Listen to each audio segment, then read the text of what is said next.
Film की शुरुआत में हमें क्लेयर नाम की एक साइकिक दिखाई जाती है। उसके पास ये पावर होती है कि वो किसी के भी दिमाग पर घुस सकती थी।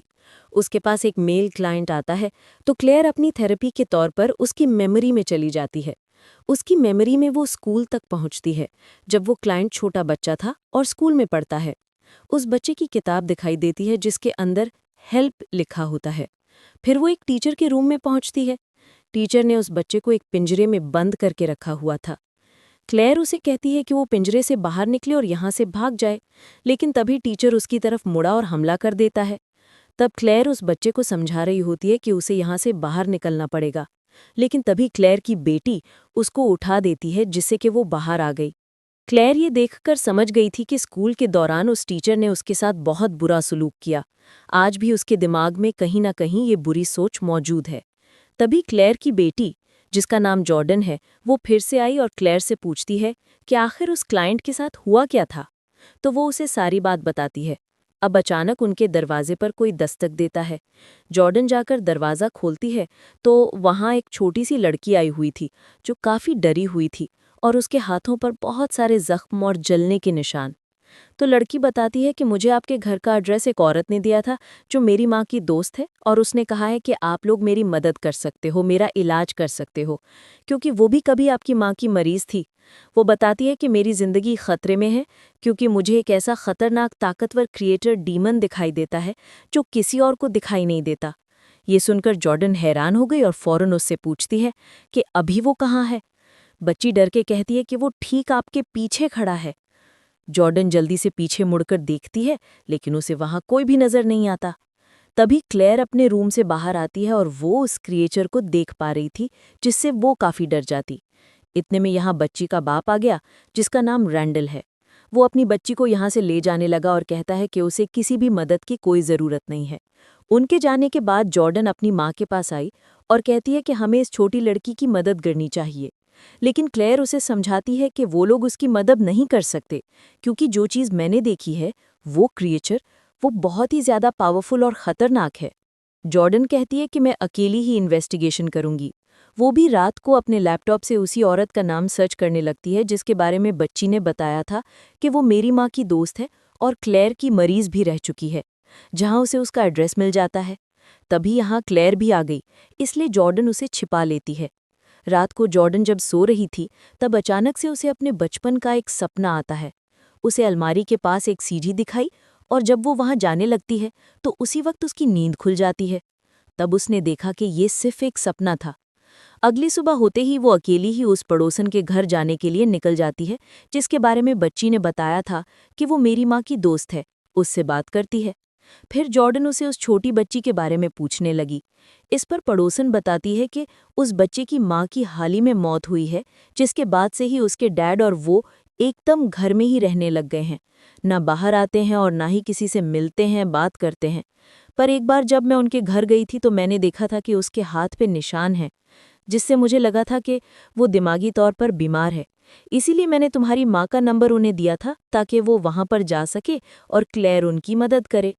वो उसे रैंडल का कार्ड दे देती है जिसमें उसका एड्रेस लिखा हुआ था, जबकि क्लेयर पुलिस स्टेशन में अपने पुलिस ऑफिसर दोस्त को कॉल करती है और उसे बताती है कि मेरे पास एक क्लाइंट आया था, जिसके सपने में मैंने जाकर देखा था कि उसका टीचर उसके साथ काफ़ी बुरा सलूक करता है।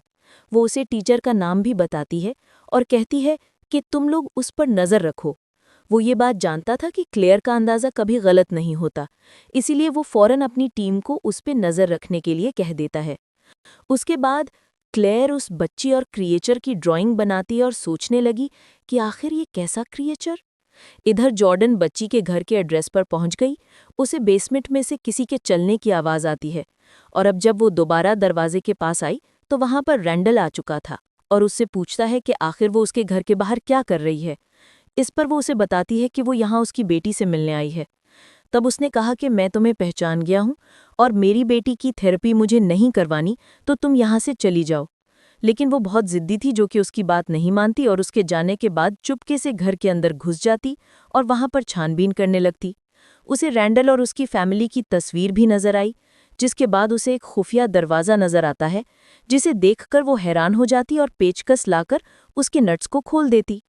अंदर जाती है तो ये एक बेसमेंट थी जहां रैंडल की बेटी होती है, जो उसे कहती है कि वो यहाँ से चली जाए क्योंकि उसे भूख लगी है तो वो उसे खा जाए। ये सुनुसी समझ नहीं आता कि आखिर वो क्या कहना चाहती है।